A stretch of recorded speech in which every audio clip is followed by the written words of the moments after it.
a la doctora Cristina Godel, que es manager de marketing porcino a nivel mundial de la empresa IDEX.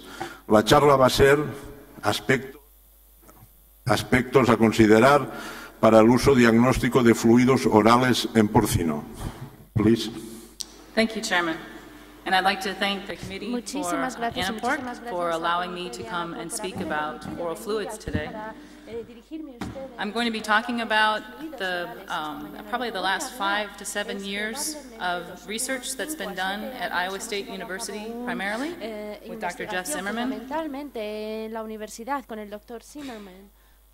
And for the agenda, we'll be talking about oral fluids as a diagnostic specimen and the collection technique, the sample itself, and comparing individual versus population sampling, details to remember when we talk about oral fluid. Then we'll go into some experimental studies using oral fluid, and really what we're talking about there is frequent sampling, adding value, and talking about comparing our serologic programs. And then finally I'll close with field examples and field application with oral fluids so that you can better understand the implementation for health monitoring and health improvement. So to start with, what is oral fluid? And as a collection technique, how do we do it? Oral fluid is more than saliva. It actually is derived from the transudate, from the capillary bed just below the buccal surface. And what we know is because it's the transudate and it comes from the capillaries, it's an excellent source of antigen body. There's a lot of work that's been done in human use of oral fluids, stemming back from the early 1900s. And actually, the #1 surveillance tool for HIV worldwide is an oral fluid product. So this summary by Dr. Prickett and Zimmerman goes through the evolution of oral fluid use in multiple different species, but of course, starting with human medicine. Oral fluid technique is actually quite simple. All you need are gloves, tubes, baggies, and then a rope.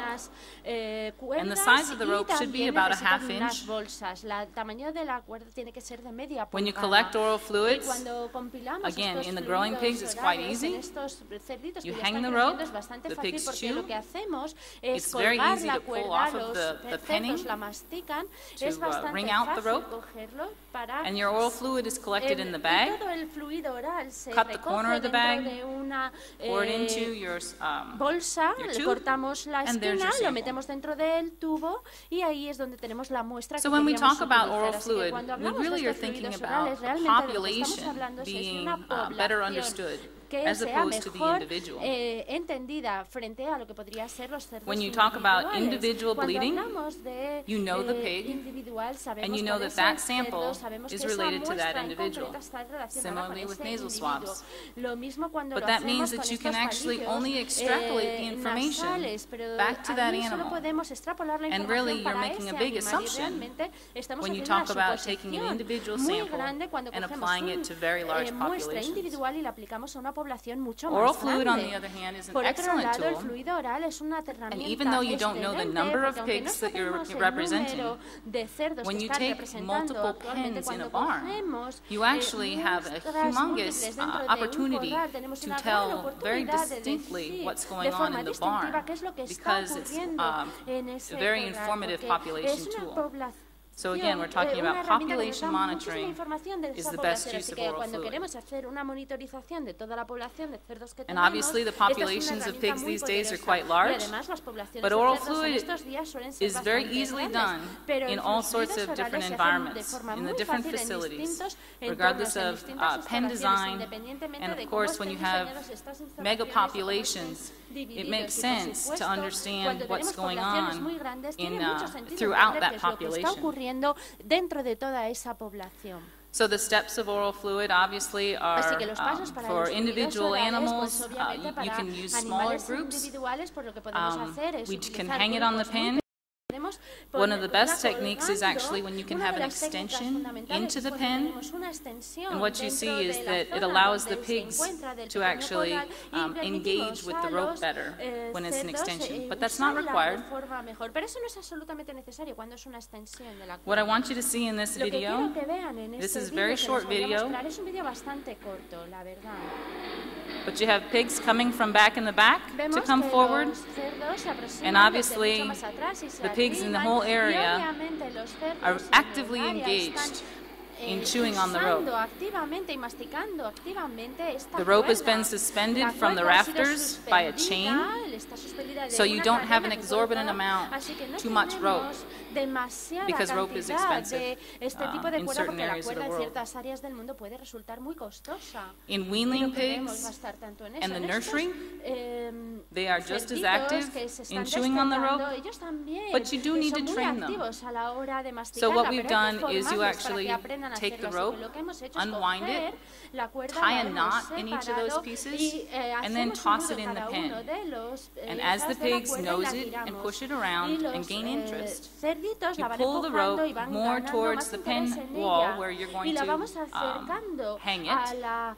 And then you put a fresh rope up because you don't want the contamination of the ground. And in the area of where you had it on the ground, your new rope is then hung right at the area of the shoulders of the pigs. And so they start chewing on it because they're curious. This process takes a little bit longer because you take about 20 minutes to get them familiar with the rope, and then about 20 minutes to chew on the rope. Again, when you have it in the center, when you're able to use an extension, it allows better engagement, but it's not necessarily required. And of course, extraction is the same method. And here you can see the video of these are young pigs, these are pigs in the nursery, but they're also very actively engaged with the rope.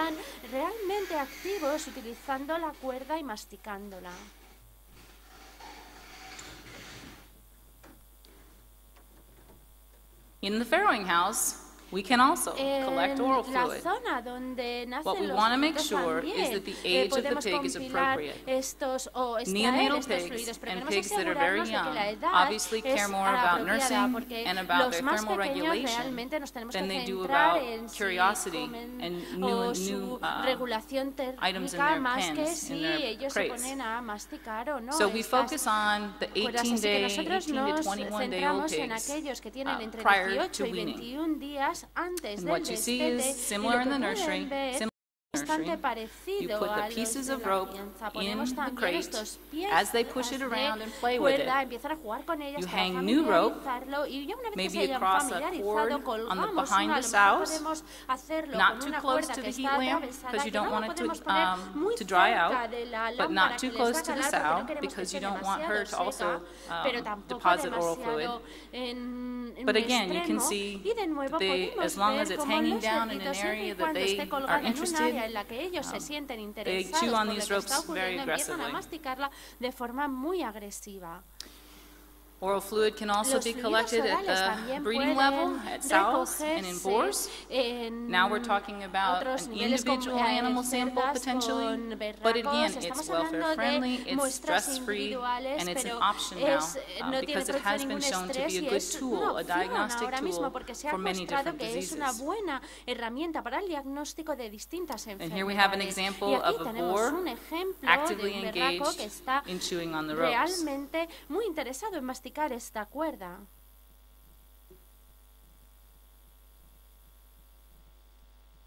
There's plenty of oral fluid after an animal this size chews on the ropes, so you don't have to worry about your sample volume. You end up with about 15 milliliters after about 20 minutes in a pen of pigs or in an adult animal. So what are some things that we need to remember when we're working with oral fluid, either in the field or in the laboratory? It has been shown by Dr. White that when you hang the rope in a pen of pigs between 20 and 30 minutes, you will get roughly 70 to 75% of the pigs in that pen represented. So that is how we came up with the 20 to 30-minute estimation of how long to hang the rope in a pen. And again, this is a pen that's a little less than 30 pegs. If you have a large pen, 100, 150, you can put multiple ropes in the pen. Do you have to use cotton rope? Yes, the data says you have to use cotton rope. In this study by Dr. Olson, we have cotton compared to hemp, which is a natural fiber, compared to nylon. For the antibody ELISAs, there doesn't look to be much difference as far as the value of the STPs that you get. However, if you have any interest in getting a PCR for PRRS or any other virus, there's a huge difference between the use of cotton rope for extracting oral fluids compared to the other methods. So we do recommend only cotton rope and 100% cotton rope. Furthermore, we want to make sure that you end up that you use braided rope, that's twisted, so you can untwist it, and you saw in those pictures that allows the pigs to chew on different pieces of it. In this example, you can see that there's actually a braided rope. These are not the individual frills of rope that you saw previously, but the braided rope itself really is not an adequate type of rope. In addition, the rope is not a sample. We want to make sure you extract the oral fluid at the farm and send oral fluid, because the time it takes to get to the laboratory, you end up, it dries out, the rope itself dries out. So we do want to make that point, that oral fluid has to be taken out of the rope at the farm. In addition, we do not recommend, for the similar reasons, but if we have ropes coming to the laboratories, you can see how you can increase your potential for contamination, etc., if you use this rope in such a way that you're allowing it to be open to the laboratory. So what about temperature in oral fluid? Another study by Dr. Prickett. When you take oral fluid, if you keep it at 30 degrees centigrade, so room temperature maybe in the truck, so it's a little bit warm, you lose both PCR and ELISA results. You really are significantly affecting your results after about a day or 2 days. You're significantly, dramatically dropping your chance of both PCRs and antibodies. Even at room temperature, you lose your PCRs about half, and you're going to lose antibodies, you'll be about half, your results will be about half as strong. So what we need to do is, when you collect your oral fluids, put it on ice, get it to the laboratory, and run it as fresh as you can. If you want to run a PCR, that should be done first. If you cannot run the PCR that day, it should be frozen rather than kept in the refrigerator for a whole week. ELISAs are not affected, so the antibody is not affected as long as you keep it at refrigerated temperatures, so minus 20, 10 degrees, but PCR is affected. Here's another study by DeCourt that basically says the same thing, that you lose the effective temperature. If you maintain temperature at room temperature, you will end up losing your sample, the value of your sample, whereas as long as you keep it refrigerated or cold, you'll be fine. One of the things about oral fluid, it is very sensitive to things that are in the mouth that might also contain antibodies, and what Dr. Johnson found at Iowa State when he was investigating, or when he was testing samples from negative herds, in the nursery they came up positive, and because the known source was negative, they investigated further and found that the feed was supplemented with spray-dried plasma. And so he actually received feed from the farm as well and tested it on the ELISA test. And in fact, the feed does have antibodies. It is not, it's sterilized, but the antibodies are not denatured. Therefore, if feed that is with spray-dried plasma, so transition diets in the nursery, when they dilute it, there is a significant amount of antibody that is found that is also detected in the oral fluid. After that transition diet is fed, there is no residual in the pig, so that's not a concern. Really all this is saying is in the early nursery stage, you might see positives in expected negatives, and you should investigate feed if that's the case. This is a study regarding a ring trial with influenza, where we spiked oral fluid at multiple dilutions in oral fluid, and then we submitted to 6 different laboratories who were allowed to run whatever PCR test they wanted. So we had 12 different PCRs represented in this study. And what the point of this study was to understand the variation between the results of detecting the influenza in the oral fluid at different dilutions. And what this really means is we need to make sure that we understand the limits of the laboratories that we use, and we also need to understand there are differences between laboratories. And I think this study will help not only improve different laboratories' protocols, but also it helps the producers and the veterinarians understand the difference between results from different laboratories could simply be due to the fact that the way the PCRs in this case were run make different. They make a difference. So, one thing I want to make clear is that oral fluid does not replace clinical disease investigation. Again, the best way to use oral fluid is in a monitoring way. We can use it to monitor sow farms, boar studs, and growing. But if you actually have sick pigs and you need to do an investigation, we should be using the normal techniques of necropsies, etc. to do that. So, to summarize, we need to collect first thing in the morning when pigs are most active, particularly in warm environments. Use cotton rope, adjust it to the shoulder height of the pig, extract the rope. However you do that, it's very easy, like I said, to pull it with your fingers, pour it into a tube, and then chill or freeze it, and send it to the laboratory as soon as you can. The next section is describing some experimental studies. This study was done by Dr. Kira Warner. We actually, in this study, had the boar rather than growing pigs because they just happened to be a source. They were actually, PIC helped support the study. And the boars were PERS negative, and they were placed in 3 different groups. And the different groups were where they were. One group was inoculated with Boehringer Ingelheim modified live vaccine. One group was inoculated with a type 1 field strain PERS, and the last group was inoculated with type 2. And what they did was they followed the pattern over time for PERS nucleic acid detection, so PCRs, by serum and by oral fluid. And really what the take-home is to you, again, it does not surprise us these pigs do not get sick. They're adult animals. The oral fluid volume never changed. It was very high from each of these animals.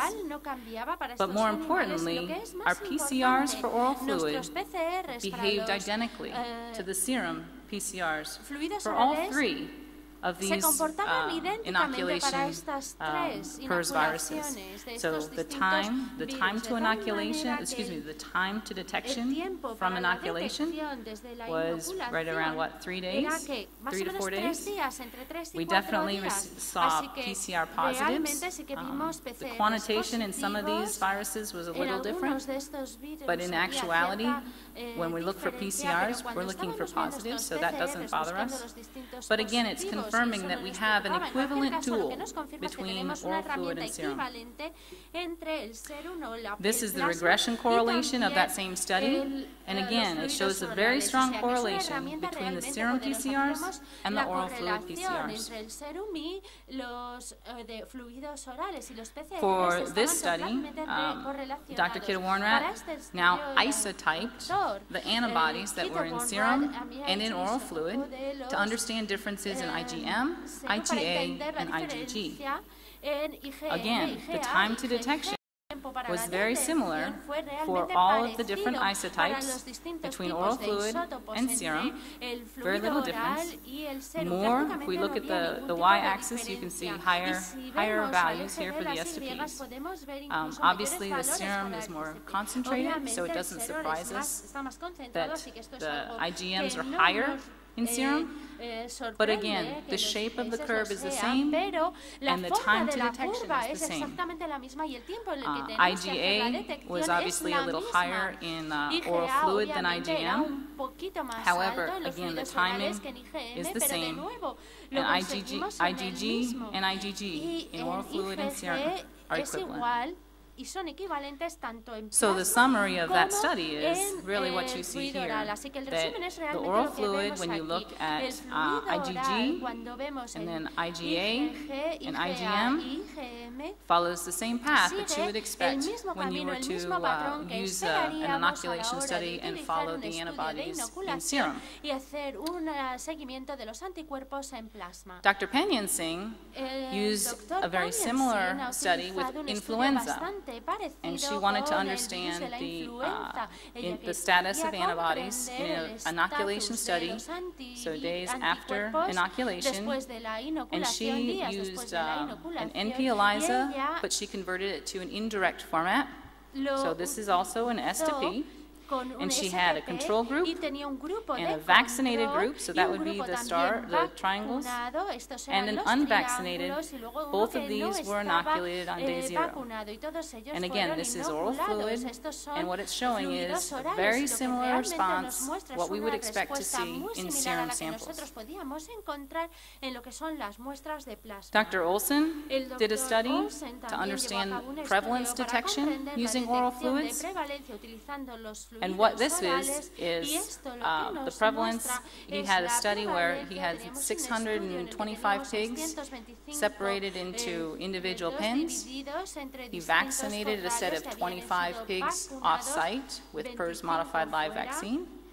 After 14 days, those pigs were brought to the barn and distributed in the barn to make up the number of pigs to make up the prevalence, an estimated prevalence in each pen, and then the pens were replicated 5 times. So for example, in a pen of 25, 1 pig might have been put in to achieve a 4% prevalence. 5 pigs were put in to achieve a pen prevalence of 20%. And the question is, at these different prevalences, what is the likelihood of detecting the positive by oral fluid, knowing the status by serum? So here we have the results. One of the interesting things is it doesn't matter what your prevalence is for the PRRS virus. 100% of the animals were bled right at the time the study started, and then rope was placed in each of those pens and collected for 3 hours. So every 20 minutes, they put a new rope in and took it out. So those are the replicates, so it all happened on the same day. So the status of the pen was identical throughout this process. And what you see is that with a 4% prevalence, oral fluid was able to pick up that 1 pig 32% of the time. And at 20%, we really had 96% of the time oral fluid was able to pick that up. This may be an easier picture to see, and what it's saying is, if I have 1 sample to take to understand the status of a group of pigs, the likelihood or the probability of finding that with a serum sample has been about 10% when I'm around a 20% probability, 20% prevalence. So I have a 10% chance that I might find that either by serum, or either by PCR or by antibodies. The difference is in yellow here, that the probability of me being able to detect antibodies or PCR positive in that one oral fluid sample is now up to 90% with an oral fluid sample. So again, it's showing the benefits that you get from using an oral fluid sample type as opposed to serum. This study was an influenza challenge study. I'm describing it because the next slide is a little more difficult to understand if we don't talk about the study itself. There were 82 pigs, 70 were inoculated, 22 of those were vaccinated, and we did have a control group. We did train the pigs to oral fluid. We collected nasal swabs every day for days 0 to 6, and then every other day after that, through day 16, we collected oral fluids daily from day 0 to 16, and we wanted to understand what we could detect by PCR, by virus isolation, and by a point-of-care assay. And again, this is influenza. What this slide shows us is, again, oral fluids is this group, nasal swabs are this group, the unvaccinates are these two, and vaccinates are these two. This is my PCR detection by oral fluids. Probability of being able to detect influenza virus by PCR, by virus isolation, and then by the point-of-care assay. And what you see is the probability of detecting influenza virus, I still have a 50% probability at 14 days after the inoculation. When I look at nasal swabs, I'm really only able to detect 50% of the time after about 8 or 9 days. So you have a significant benefit to detecting the influenza. The drawback is your CTs may not be very high. You may not be able to sequence it, but it also goes to show that the oral fluid, because it can detect longer, you may not know whether the infection happened recently or 2 weeks prior. In the vaccination status, I'd just like you to see there is a difference, there's a significant change in detection by PCR, but it's still better, obviously better than nasal swabs. But virus isolation is very difficult in oral fluids, particularly for the vaccinated pigs.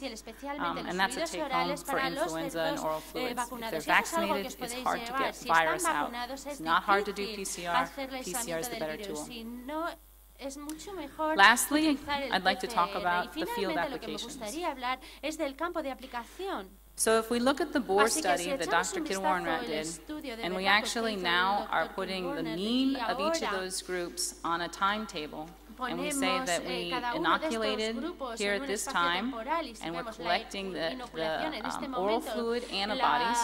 What does that look like if we're going to say we're monitoring the population? This testing was every 3 days, and so you can see from about day 7 to day 10, you can see an increase in your STP values. And then this group of boars was re-inoculated with a heterologous strain of PRRS. Did we see a booster effect? Yes, we did.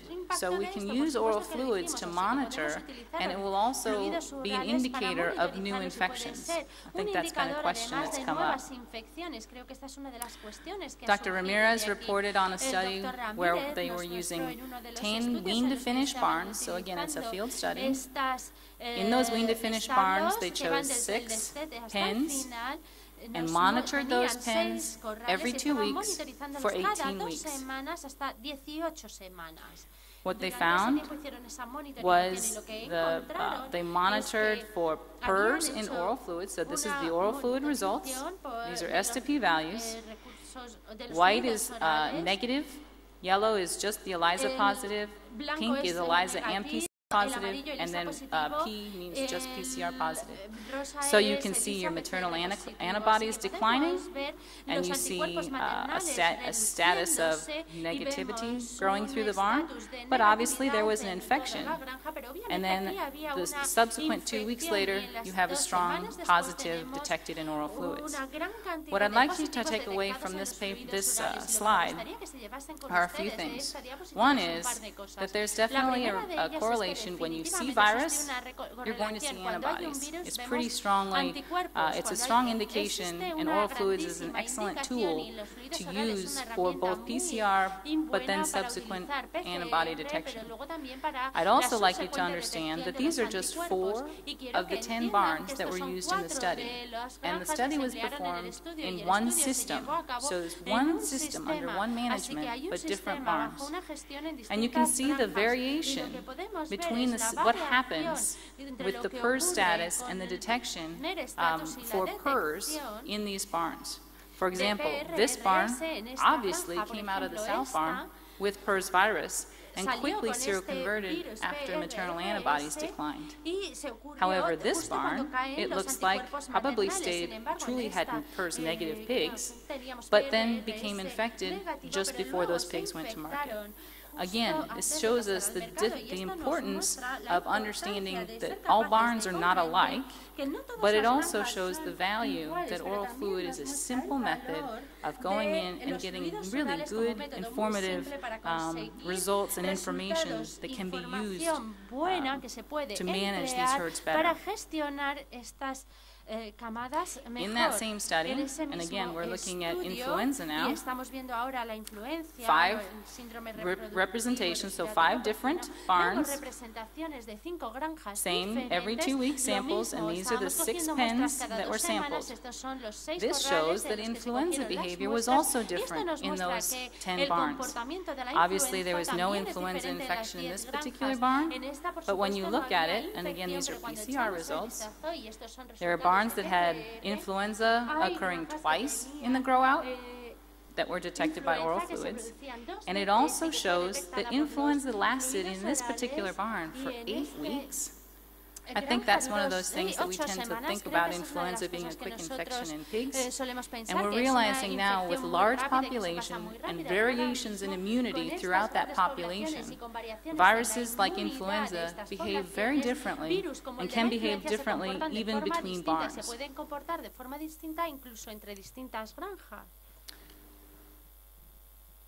This slide, again, same data, same study.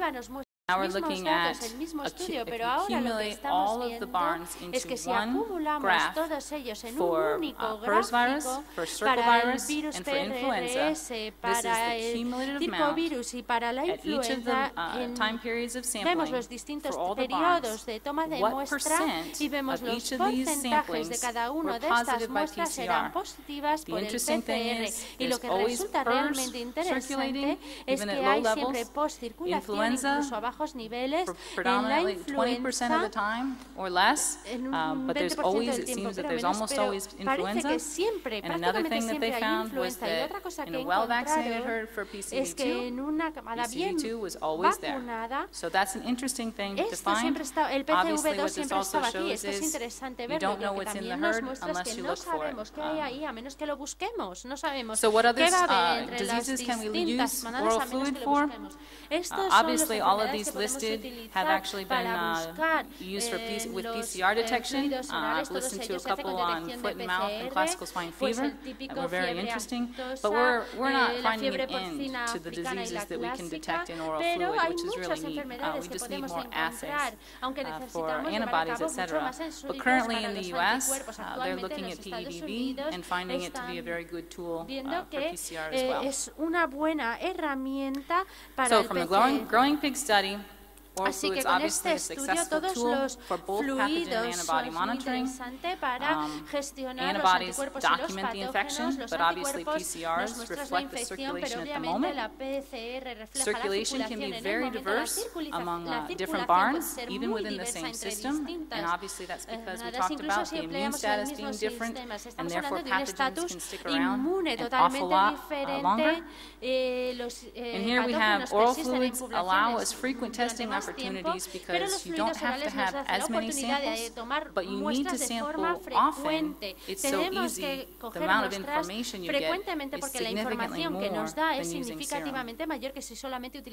The last part of this is using oral fluid in pre-weaned piglets, and these studies are done by Dr. Kidder-Warnrat and Dr. Penyensin. Real quickly, this collecting litter oral fluids is the same like we talked about. And so when we put rope in the pen, we really just go through the process, and then we extract it, just like we would in a growing barn. In this study, we were using 4 12,500 sow farms. Same production system. They were well-vaccinated farms for both PRRS and influenza. The PRRS was done in both the gilt as well. When they had an epidemic of PRRS or PRRS break, then they revaccinated the sow herd and they were using the commercial product. Influenza was done 3 times in the gilt developer and then 1 time after farrowing. So very well vaccinated herd. 600 liter oral fluids were taken in the farrowing house, and then 600 of the sows of those litters were bled after weaning, so when they were on wean row 3 days later. The question was, what is the relationship between sow serum and the litter oral fluid? Therefore, ELISAs and PCRs were done on both of those sample types. The duration was over the summer, so this is obviously interesting when we're looking at these diseases over the summertime. And here what you see for PRRS results. First, these are the representations from all 4 farms. Very similar, so we have equal representation from all 4 farms. For the PRRS, they used the X3, and this is the mean STP, ranged around a 1. Which we would consider relatively stable, not active in all 4 of these farms. The litter oral fluid, the means ranged between a 3 and 8 to a little over a 5. And again, we see correlation between this, the serum and the oral fluids. These numbers would be considered normal in relatively stable sow farms. But I do want you to note they do tend to be higher because there's less antibody in the oral fluids, and therefore the STP ratios are higher. The interesting thing is that although there were no sows that were positive by PCR for PRRS, there were 8 litters that were detected PCR positive for PRRS. And so this information is actually for each of the sow-litter combinations. And the takeaways here are we have 3 farms that were represented. There was nothing particularly interesting about the parities, so they weren't all gilts. There was nothing particularly interesting about the litter size. They were very healthy, non-clinical pigs.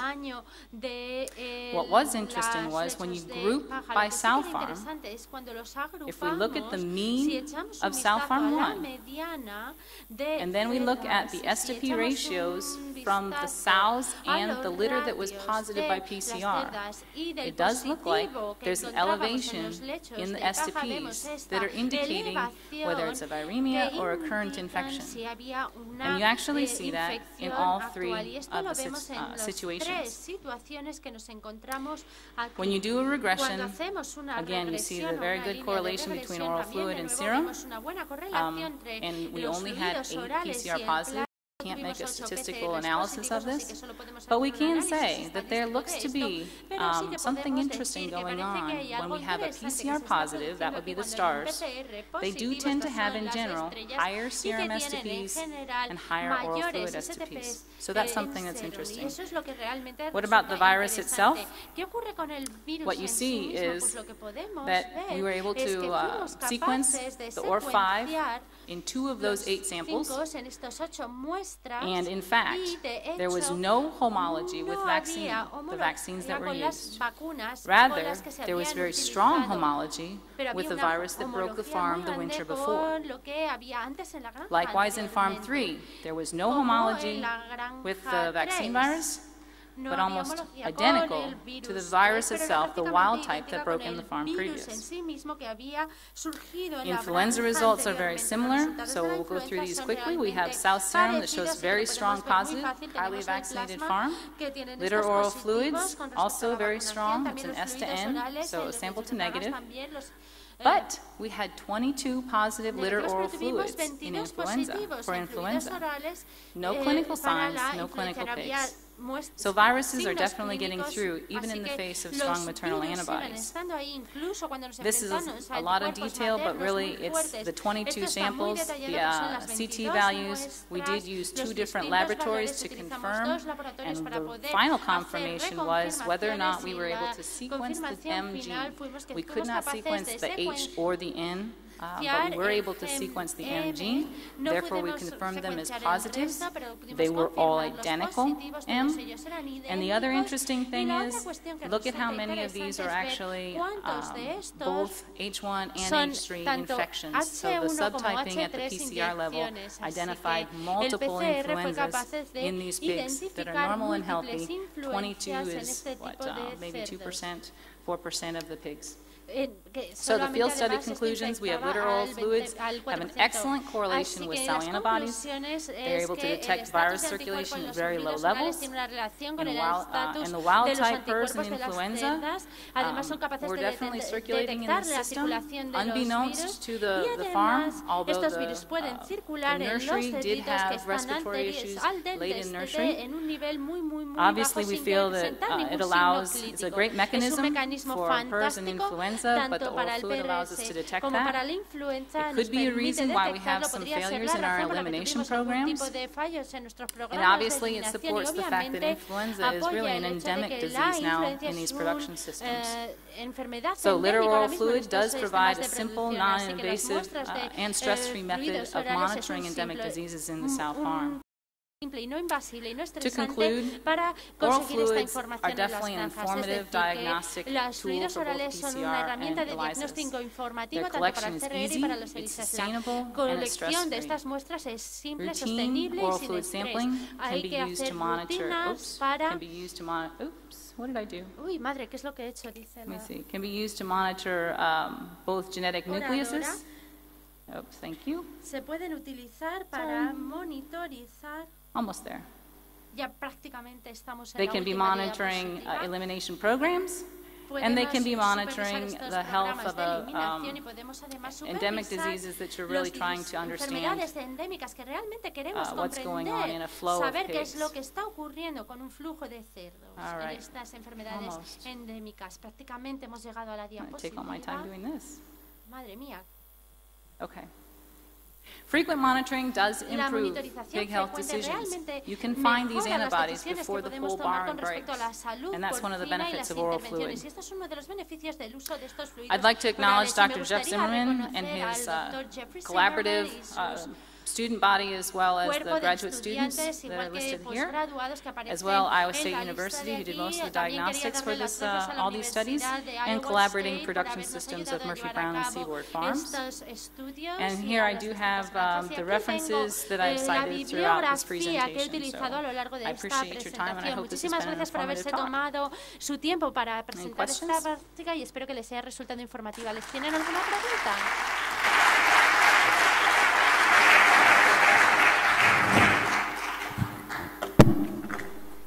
Thank you very much. Vamos a hacer un turno de preguntas antes de empezar la siguiente charla.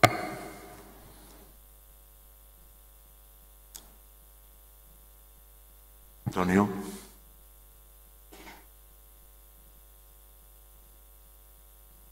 Ya va, ya.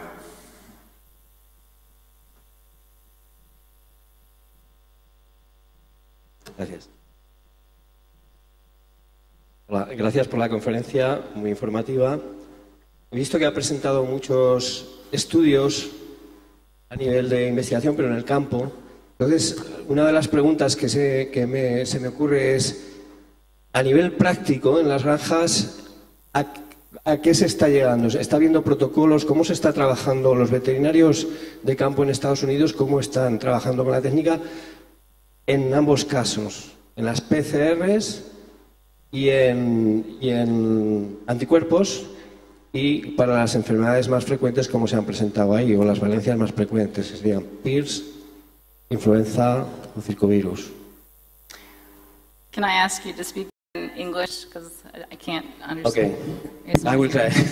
Yeah. I will do my best. Voy a intentar hacer la pregunta en inglés. La pregunta es que usted nos ha mostrado mucha información relativa a las distintas ensayos e investigaciones en condiciones de campo, pero me pregunto si en el campo, en la práctica, los veterinarios en Estados Unidos están empleando este tipo de técnicas para hacer una supervisión o monitorización en la actualidad. Me gustaría saber cuáles son los enfoques o protocolos que están empleando, así como PCR, tanto como para PCR como para anticuerpos, influenza o para PCV2, PRRS, para influenza y PCV2. Thank you very much. You're welcome. So what I can tell you is, in the States, right now, PCRs are being used to los understand PCRs están the empleando para status of a comprender nursery el at estatus placement.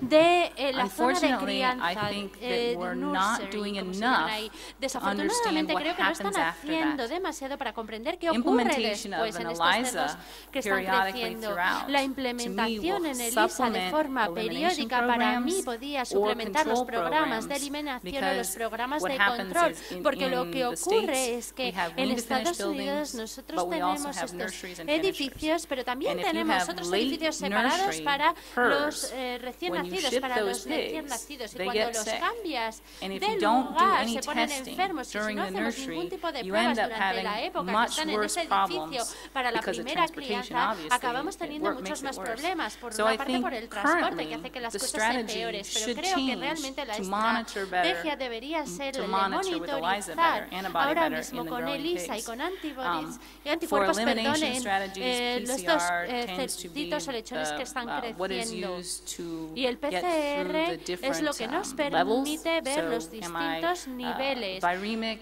and unstable, and then am I Soy in transition inestable, and estoy then en stable? transición y But luego again, I think estable, that we can better pero use creo que oral podríamos fluid utilizar because los that fluidos information orales with de forma PCR mejor, porque esta is good información today. del PCR And es what happens buena a hoy, week from y now, lo que ocurre dentro you de don't una know. semana, pues no lo And if we sabemos. implement our Y si ELISAs, implementamos we nuestros actually can ELISAs, better look at realmente podemos security ver breaches mejor if we feel pues, we have a new rupturas de infection, seguridad, por ejemplo, si and pensamos those que sorts of podemos things. So I estar think that we have enfrentándonos a a una little nueva bit to go infección. yet Así que on creo how que we todavía monitor. tenemos que hacer mucho Influenza, trabajo para ver cómo we do podemos hacer la more monitorización. PCRs there En too, cuanto a la and influenza, I también think hacemos allí obviously más in the States, PCRs y creo they que care about obviamente what en influenza it Estados is. Unidos se But preocupan for de lo pig que es la monitoring, what we influenza, pero para la found is that monitorización del influenza porcino lo makes que hemos other diseases visto worse. es que la influenza And lo que so hace es when you have empeorar otras and influenza enfermedades. or A lo mejor influenza tenemos and PRRS mycoplasma, y the disease that influenza, la comes out of enfermedad that que is sale far de worse eso es and more mucho peor expensive, y muchísimo más caro de tratar than just cuando having the hablamos de la influenza by producción que itself. tener la And Dr. influenza Ramirez por has sí that misma, y el information doctor too. Ramírez So también what tiene we este really tipo de want información, así is que lo que people to get realmente to queremos es que la following gente the antibodies haga un over seguimiento time de los to anticuerpos a lo better largo del tiempo react para to the reaccionar other de diseases forma that you mejor might have al to resto de treat, etc. enfermedades que tal We're vez not there tengamos yet, que tratar. but Todavía that's no the lo hemos logrado, recommendation. pero esa es la Does that help? recomendación. Espero que mi respuesta le haya resultado de ayuda.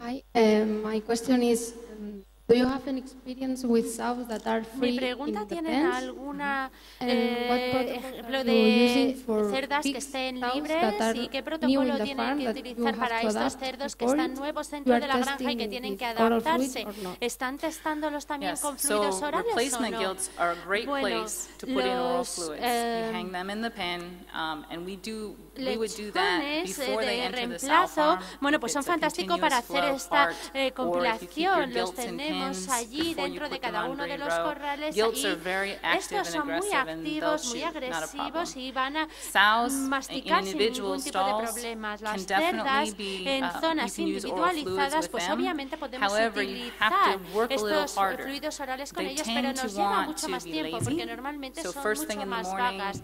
Así que a lo mejor el momento de coger la muestra es a primera hora de la mañana antes de alimentarles. Incluso yo lo que hago es rociarles con olor a berraco y entonces eso hace que se levanten y empiecen a usar. Nunca uso a las cerdas que están tumbadas, solo aquellos con las que están más activas y tengo más éxito a la hora de conseguir las muestras con ellas. En cuanto en un estatus negativo, en un lugar en el que van libres, el fluido oral es una oportunidad absolutamente perfecta para buscar los virus, porque estamos vigilando toda la población y no estamos vigilando a los individuos.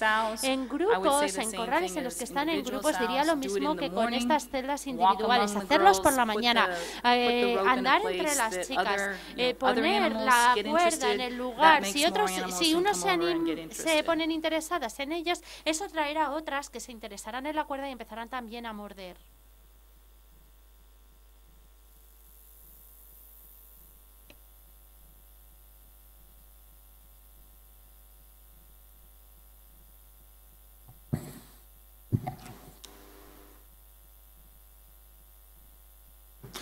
Thank you very much. Bueno, muchas gracias. Vamos a pasar a la siguiente charla.